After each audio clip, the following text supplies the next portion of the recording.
selamat pagi. Perkenalkan, nama saya Andini Febriani Hajatu dengan NPM 2384205025. Pertama, yang saya hormati Ibu dosen pengampu mata kuliah belajar dan pembelajaran, Ibu Rini Toe Oya, SPD MPD. Baik, di sini saya akan menjelaskan dua teori belajar.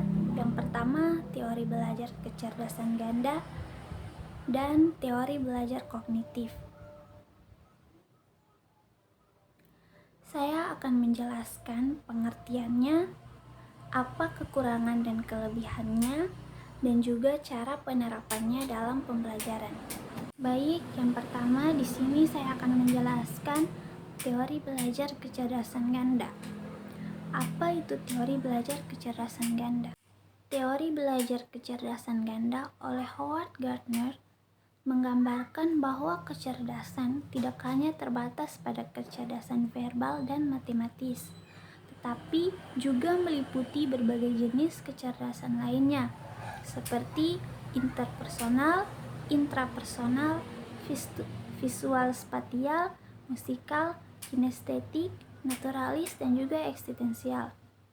Kelebihan dari belajar kecerdasan ganda adalah yang pertama, mengakui keberagaman kecerdasan, yaitu teori ini menghargai bahwa setiap individu memiliki potensi berbeda-beda dalam berbagai bidang kecerdasan. Yang kedua, pembelajaran yang lebih menyeluruh. Dengan memahami kecerdasan ganda, pendidik dapat merancang pengalaman belajar yang lebih bervariasi dan sesuai dengan kebutuhan siswa. Yang ketiga, mengurangi stigmatisasi. Teori ini membantu mengurangi stigmatisasi terhadap individu yang mungkin tidak berhasil dalam bidang-bidang tradisional kecerdasan seperti matematika atau bahasa. Kekurangan dari belajar kecerdasan ganda adalah yang pertama, validitas ilmiah. Beberapa kritikus mengklaim bahwa tidak ada bukti empiris yang kuat untuk mendukung teori ini. Yang kedua, kompleksitas penerapan. Mengidentifikasi kecerdasan ganda dan merancang pendekatan pembelajaran yang sesuai memerlukan waktu dan upaya yang signifikan.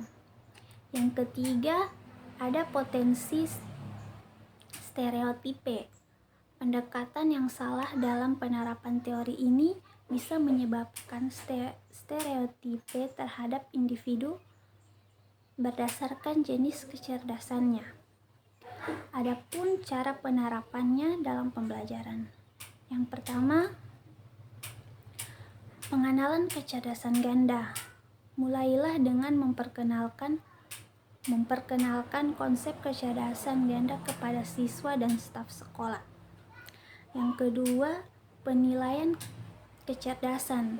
Gunakan alat penilaian yang sesuai untuk mengidentifikasi kecerdasan ganda pada setiap individu. 3. Ada penyesuaian pembelajaran.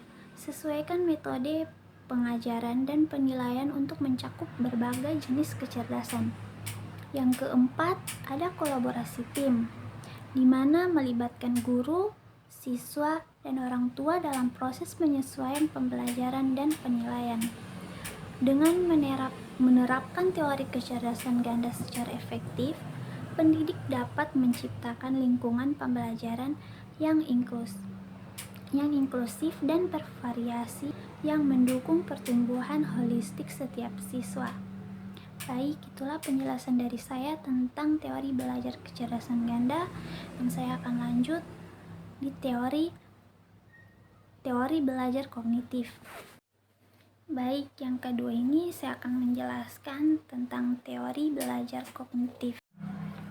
Teori belajar kognitif adalah pendekatan dalam psikologi yang menekankan peran proses mental dalam pembelajaran, seperti pemrosesan informasi, memori, dan juga pemecahan masalah.